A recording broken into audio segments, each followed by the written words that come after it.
His Majesty's government view with favour the establishment in Palestine of a national home for the Jewish people, and will use their best endeavours to facilitate the achievement of this object. It being clearly understood that nothing shall be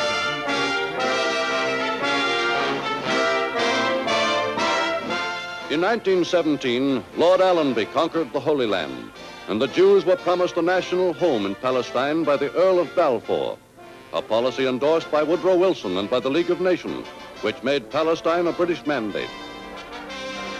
What we saw at the turn of the last century was the fact that many of the key Christians, certainly in our land, were profoundly influenced by the evangelical movement at the time, because there was only one real form of Christianity which was prevalent in political circles, and that was the form of Christianity which took seriously God's word and took seriously the injunction of the Jewish people to return to the land. It was an absolute miracle, first of all, that the Balfour Declaration got ratified in the first place, and secondly, that went into the mandate, that the mandate was actually finally accepted by the British government, and thirdly, that the mandate actually got feet on the ground.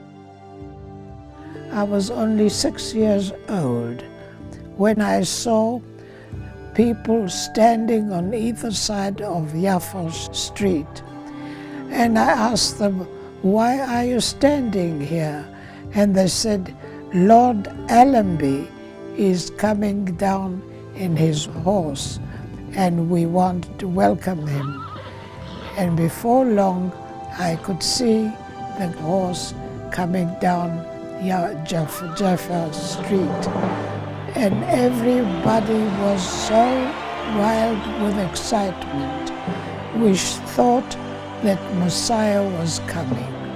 The entrance of General Allenby and the forces from the Egyptian Expeditionary Force into Jerusalem on the 11th of December 1917 was in fact the culmination of the restorationist dream, that dream which had been relevant within British Christian circles especially, but also in other countries for several hundred years, a dream of the return of the Jewish people to the land of Israel.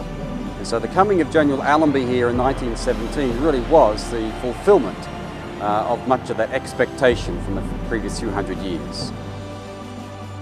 The British entered Jerusalem in 1917, and right from the start it was obvious, both to the Arabs and the Jews, that the British administration was anti-Zionist and strongly against the return of the Jews.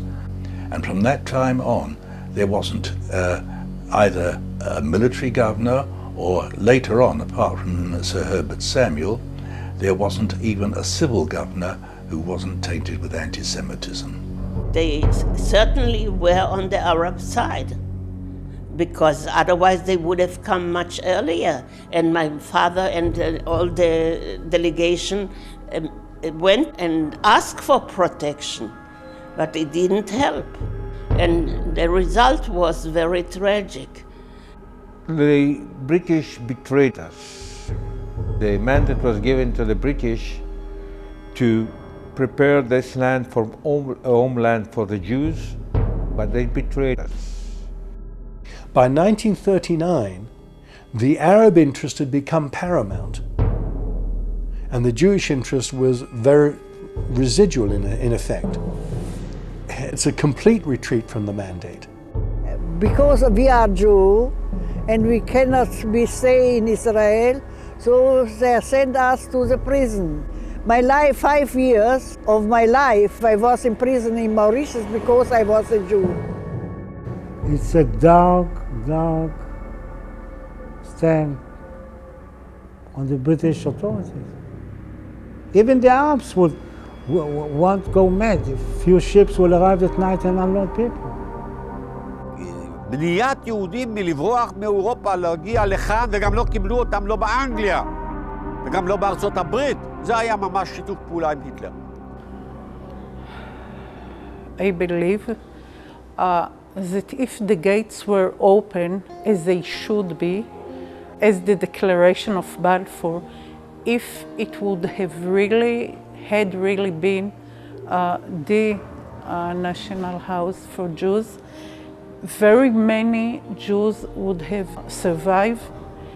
It was an appeasement, a political appeasement, and paid with the blood of the Jews.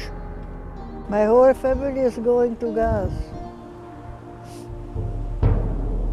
We came here, the time we were there, we didn't know.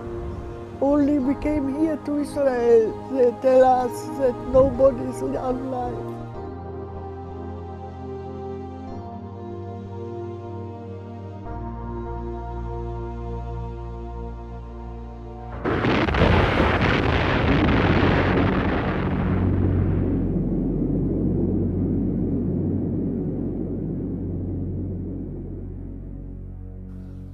Britain survived victoriously 2 world wars, retained one of the largest empires in history, but had a negative attitude towards Israel and lost everything for no obvious reason, except that God's word went into effect.